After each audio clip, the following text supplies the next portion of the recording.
And it was just really cool to see all the pieces come together, and it happened really fast. And yeah, I guess it just felt like a long time coming. There was a lot of relief involved, with the team being as young as they were, being able to get it done, and a lot of just pent up frustration that was able to be expelled from seeing them lift that trophy.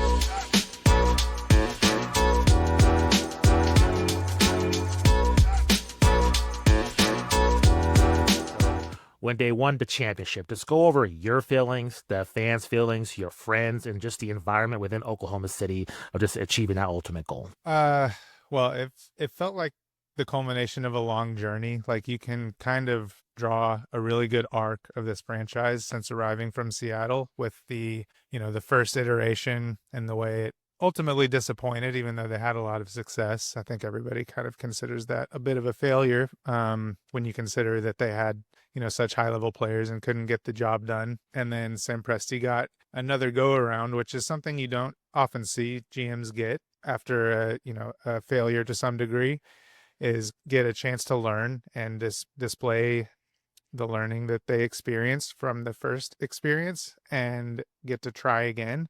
And it was just really cool to see all the pieces come together, and it happened really fast. And yeah, I guess it just felt like a long time coming. There was a lot of relief involved, with the team being as young as they were, being able to get it done, and a lot of just pent up frustration that was able to be expelled from seeing them lift that trophy. Yeah, just a really cool experience, and something that really made the first 15 years of the franchise kind of fall in line in retrospect. So, in terms of this team, when they won the title, it was a very unique celebration, just in terms of how they reacted. And then, in the locker room, I believe asking Alice Caruso in terms of how to open the champagne. It just seemed like very Gen Z in terms of how they celebrated the title, which is, I thought was very cool. Just seemed like a different dynamic. So, what is your reaction to that in terms of just their reaction? Because it was so different than the typical, hey, we're going to smoke cigars and we're going to just stay in our jerseys all night, just like your typical celebration. This was quite different. Yeah, it was really cool because they are, young guys, of course. They make me feel old watching them play. Me too. And and they're very reserved too. Like they don't have a lot of like Jalen Williams, J-Dub is very outgoing, but in a quiet kind of way. Um like he's always, doing a bit or making a joke, but he's not like screaming, yelling, running around. And when they were celebrating, yeah, they were all very reserved and very just like, act like they've been there before kind of thing, which is kind of the stoic nature that the Thunder, I think, look for in players. But it wasn't until the parade where you really saw them come out of their shells, and they spent a lot of time walking around in the crowd with the fans.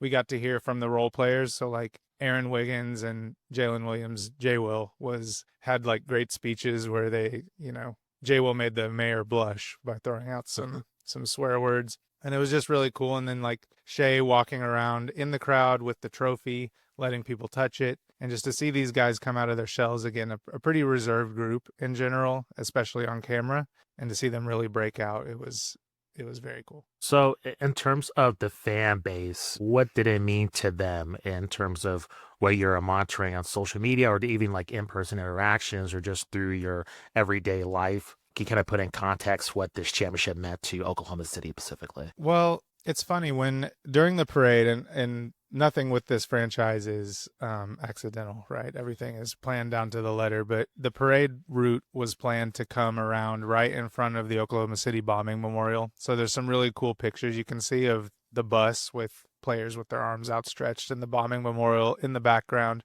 And I think you can draw a pretty straight line from the Oklahoma City bombing and all the tax initiatives that were passed to kind of expand the city, to kind of modernize the city, to them getting the Thunder, to then all the success the Thunder have had. And they're very ingrained in the community, and they're very involved and, doing volunteer work and donations and all sorts of things. Every player who comes to the team is taken to the bombing memorial, like one of the first things they do. So again, I just feel like it felt like a long time coming, but it felt like the kind of thing that you can never be sure it's ever going to happen, especially in a small market, especially in, one of the smallest markets in the NBA. Um, So, like, again, it just felt like a lot of pent up, like, emotion was able to be released finally when it happened. So now that the ultimate goal has been reached, a new journey begins. The offseason, you have the NBA draft. So what was your reaction to just the Thunder's draft strategy? They have 3 picks. They traded 1 pick away, Nick Clifford to Sacramento. So just kind of your thoughts on overall their strategy in terms of the offseason as well as the draft as well. So, kicking that pick down the road, I think we all saw coming. It's pretty predictable with the amount of assets the Thunder have accumulated and with the, draft picks per draft that they've accumulated. Ideally, you can kick those down the road and add a little bit of upside to them. Now, this one actually is the first time where I don't feel like they added a ton of upside. It's a pretty heavily protected pick that they ended up getting, but so that's a little bit unfortunate, but still it has more value down the road. You can get a pick in 2028 when this team is, starting to get really expensive, and you can add a first round pick to the roster that has a lot of value. Thomas Sorber is, unfortunately, I'm sure you guys have all seen the news. He tore his ACL and is going to be out for the season, which is just very unfortunate. But I think we all kind of thought a big would be the direction they went with this pick if there was a good one on the board still, for the very simple reason that Isaiah Hartenstein's contract is about to have a team option on the 3rd year. And that seems like kind of the natural way to duck the second apron coming up. So you need to get a big in-house to try to develop and see if he can be that replacement when the time comes. And unfortunately, they're not going to get that sample size to see if he will look like he can be that replacement. They'll have to kind of go into that blind, but I think that was the plan, and it makes sense from a organizational perspective. So, previewing the upcoming season with the Thunder, with their reserved nature, does that bring insight into how they're going to approach defending their title? Or do you think they might encounter just typical roadblocks in terms of a lot of distractions being the defending champion? Or, like you mentioned, with Oklahoma City being a small market team, typically with just the media cycle, a lot of the media focuses on the larger teams, and Oklahoma City could fall under the radar in terms of the pressure of defending that title compared to like a New York, Boston, LA, etc. If they want the title to be a lot more media spotlight. So can I take us into your expectations for the Thunder for the upcoming season in terms of the challenge and the roadblocks that you could foresee them encountering and your expectations in terms of how they should perform? Well, a lot of the usual roadblocks that a defending champion face are kind of going to pass the Thunder by. You see like attrition from champions where they lose important players and then they have to take a step back for that. You see kind of burnout or maybe players wanting to go find a larger role somewhere else or thinking they need a bigger role. And I think a lot of just because of the Thunder's youth and because of how clear the hierarchy of this team is laid out, it's going to be difficult for a lot of those things to seep in. You mentioned the, kind of lack of media presence around the team. They also do a really good job of shutting out outside noise and just focusing on the day-to-day work that comes. So I think these are all positives. I guess if you want to look for like the potential trouble spot, it's health basically, which is true for any team, but It's hard to look at Chet and not be a little concerned that something could happen again. I mean, he's missed 1.5 of his 3 regular seasons. So that's kind of the big pain point that could potentially cause an issue. You don't expect to see regression from the players.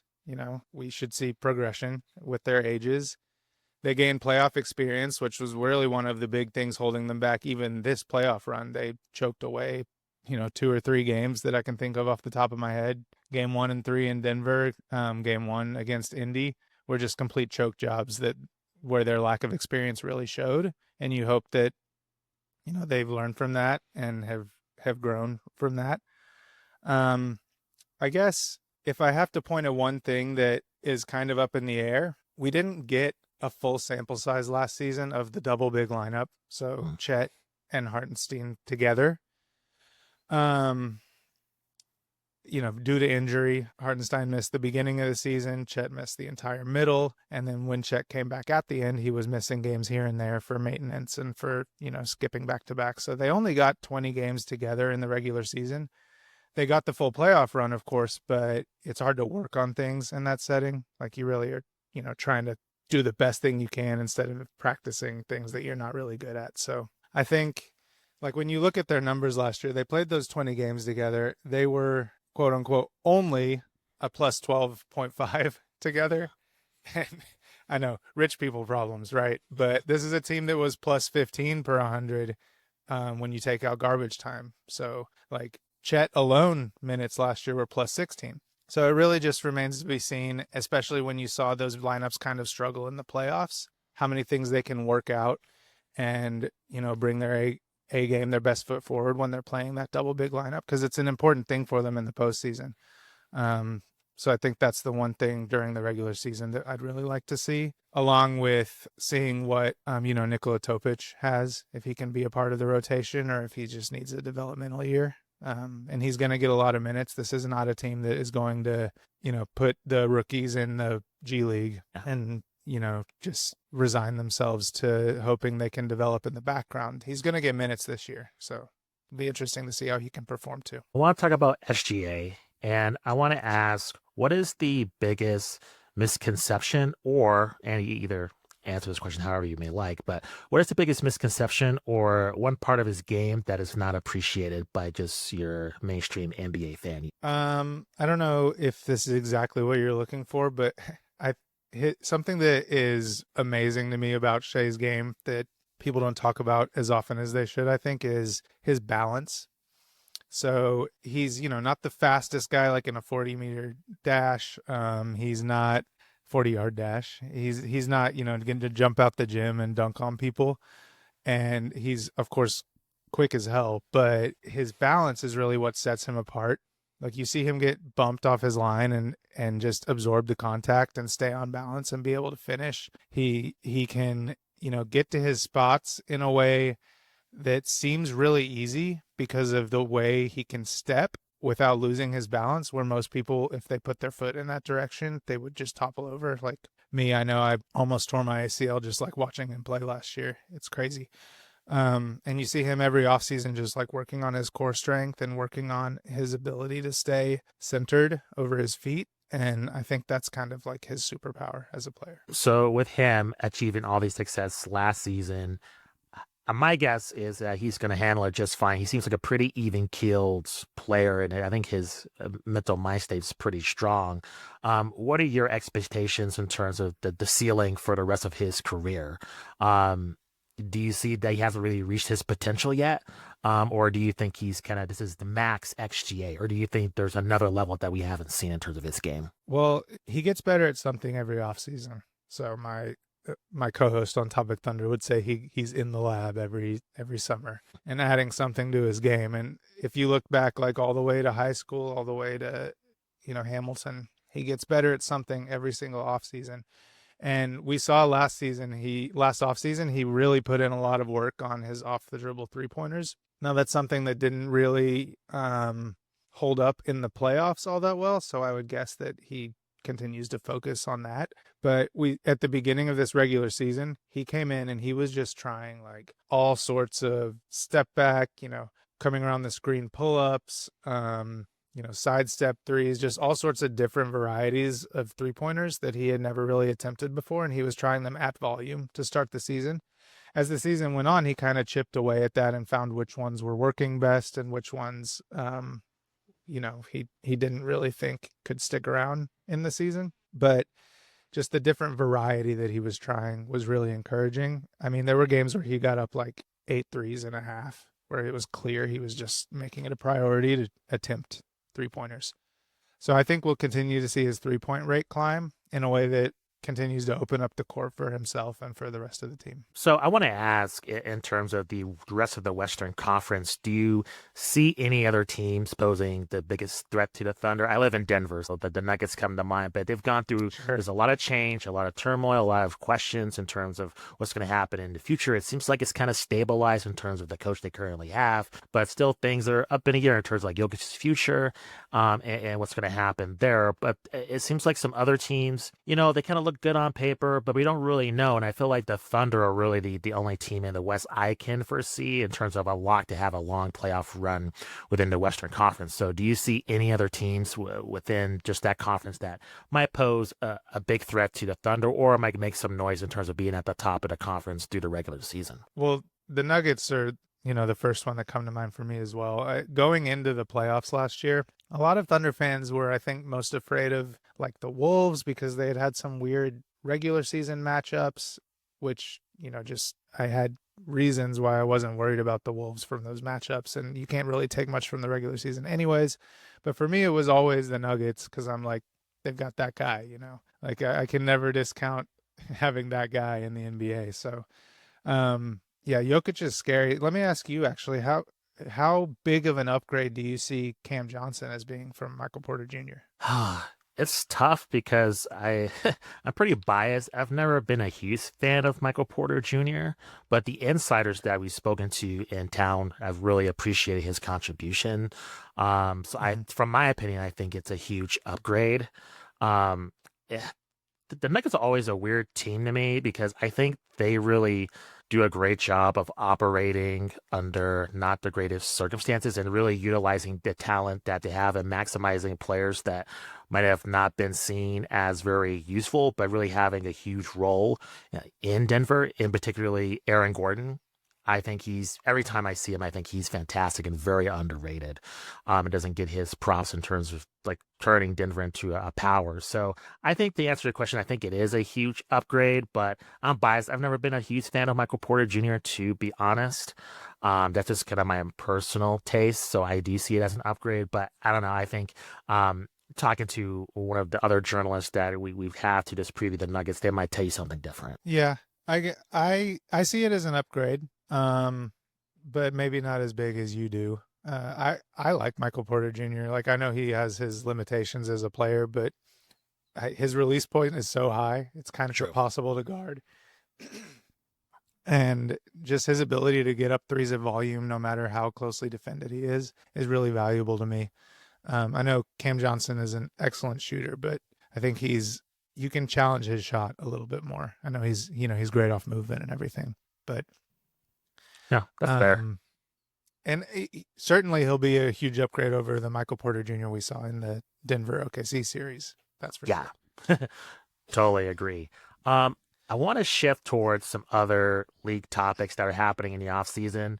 I have my other two co-hosts were chatting during our weekly show that we do, and it's been kind of like a very light off season in terms of like massive trades or massive moves. But a scandal has taken place, really kind of might be spreading a shadow over the league, and that's the Steve Ballmer aspiration scandal. For those uninitiated, check out Pablo Torre's work.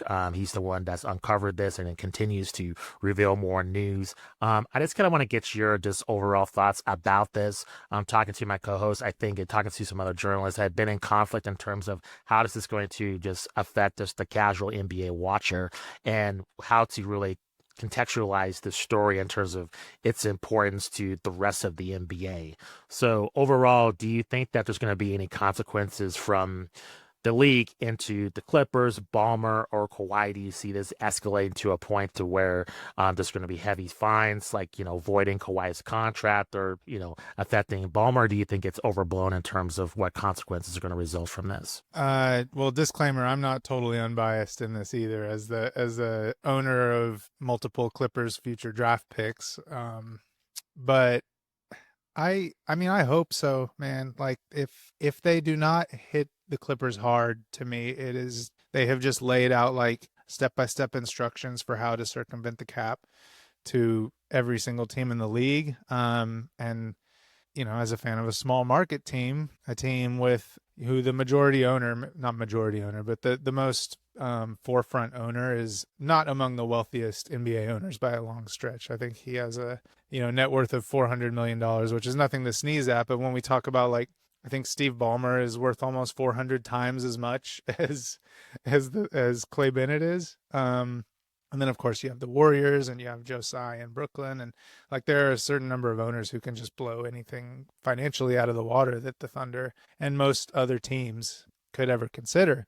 If there is no major punishment against the Clippers, I almost would kind of see giving big deals like this to players as kind of a requirement in free agency, kind of how we saw, the NIL money in college take over and just be like, now this is what you have to do to get players. And, good for them. That's a separate thing. But it would just kind of destroy the CBA as far as I can tell if this was legal.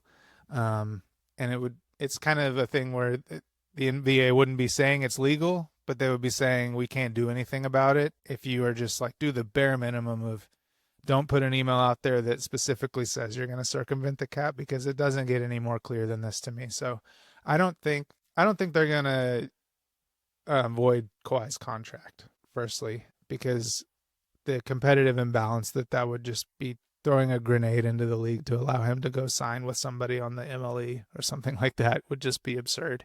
I mean, I'm sure he would end up with the Lakers. Hard to see it going anywhere else. But I think they need to take away as many draft picks as they can. Now, I don't know. I know the Clippers only have a couple that can be taken away because of their obligations to the Thunder, but maybe you can go further into the future and take away ones that aren't technically available yet. So that's what I hope to see. And then, of course, the fines, which they will not care about in the slightest when you see Ballmer's net worth. I mean, the fines will be smaller than these payments he's just tossing aspiration Yeah, on a totally. whim. So does it concern you with the commissioner saying he's never heard of aspiration before? That is fine. I don't believe him when he says that. Is that a No, concern in I terms of don't either. how they're gonna, punish the Clippers? If you have the commissioner just blatantly saying he's never heard of his company before and is playing like pretty dumb when he's asked about this? I think he is, as he says all the time, a lawyer, Yeah. and he's just being very careful not to put anything on the record. Fair. Yep. Um, at the end of the day, this is going to come from the other 29 owners, right? So it's going to be some balance of how much they don't want it looked into. But you have to remember, these are the same owners who put this harsh CBA in place, almost specifically to stop Steve Ballmer from spending as much as he was. Now, it's not just Steve Ballmer, right? Like I mentioned, the Warriors, and then there's like the threat of Josiah. But it has been Steve Ballmer who's been the one like going way into the luxury tax with no regard for the money. And so they were like, okay, well, if you don't care about the money, here are these harsh, results of going that deeply into the second apron. And that backed the Clippers off. But if the Clippers can just turn around and pay Kawhi $50 million on the side, like you've accomplished nothing with the CBA. So I have to imagine these owners who put that in place are insulted that he was like is just totally disregarding everything that they tried to put in place. I hope, because that's how I would feel. Yeah, no, I totally agree. Some other thoughts before I let you go. There's been a lot of rumors in terms of the NBA expanding.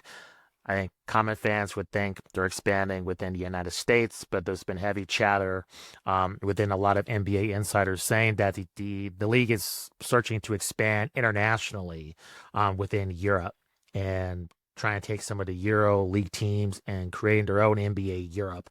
Kind of, what are your thoughts on this? Is that in any ways a situation that you're paying attention to, or is it kind of irrelevant until something actually formulates? Is that something on your radar that is a concern or something that you're watching for at all, you think? It's relevant to me personally because I live in Seattle, and I've for 5 years now been thinking Seattle's going to get an expansion team sometime relatively soon, and looking forward to that.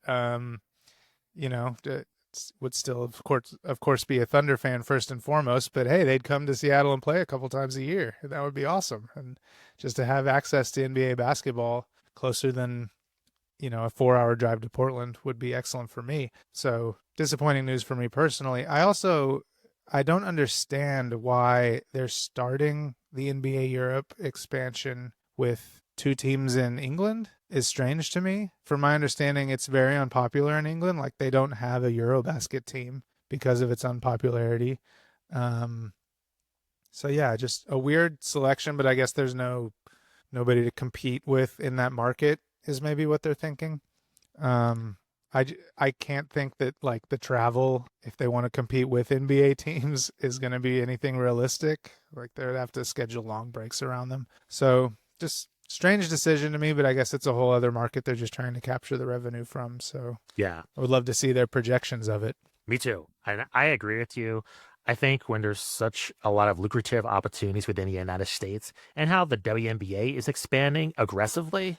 So, I mean, they have a financial interest in the WNBA and like they're expanding left and right. So I understand why they can't expand within the United States. Clearly, like you mentioned, Seattle, Las Vegas, there are other, cities that want an NBA team. I don't know why they're wasting their time with NBA Europe first. And not to mention, even within North America, just with Mexico and with, Canada, I would say just focus on just expanding it within North America first. I just think Europe might be kind of the end game when the expansion is completed within your home turf. I just find their decision to pursue this NBA Europe pretty baffling, in my opinion. It seems too early to me. Yeah, I Me get too. it. Yeah, me either. Last thing, just with the broadcast landscape changing, Amazon, NBC, your thoughts in terms of kind of the shakeup in terms of how we're going to be watching games next season. Is that going to matter to you in terms of kind of where you're going to be watching the NBA, or you just watch the games, the commentary, the presentation doesn't matter? Like, how's that going to affect you as a fan and covering just the Thunder for his upcoming season? It it's inconvenient. Yeah.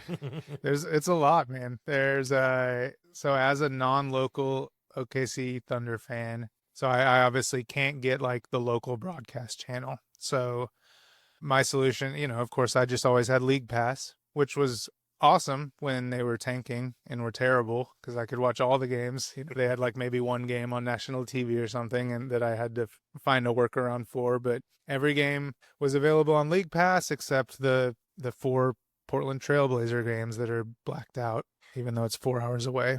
But now over half their games are going to be on national TV, so I can watch the non-national ones on League Pass. I have to find a way to get ESPN and ABC and NBC, and then there's ones that are just on Peacock, and then there's ones that are just on Amazon, and I guess I'm one of the only people in America that doesn't have Amazon Prime right now. So yeah, just to have all these different ways. I mean, they're asking me to stream illegally, right? Is that what they want me to do? It's kind of what it feels like. So it's not ideal, but we'll make it work. Yeah, I'll watch my Thunder regardless.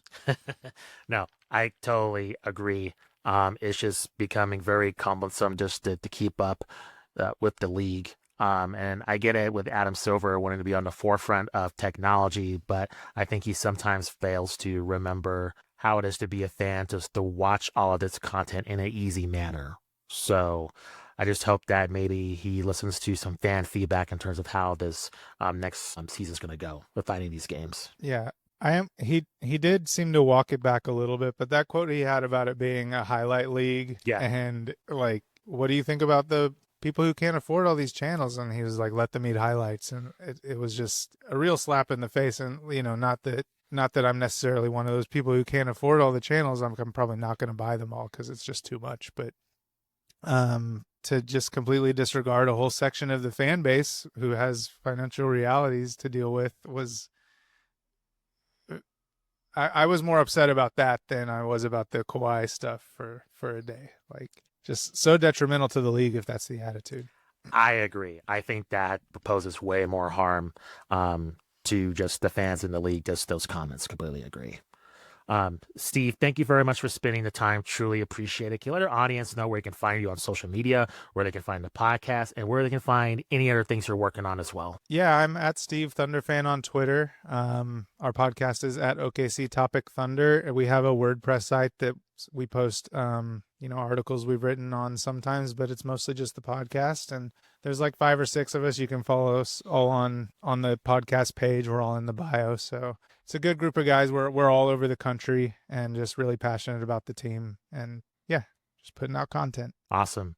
Thanks, Steve. Enjoy the Thunder. And again, congratulations on the Thunder winning the championship as well. Truly appreciate it. Thank you. Yeah, thank you. Had a good time.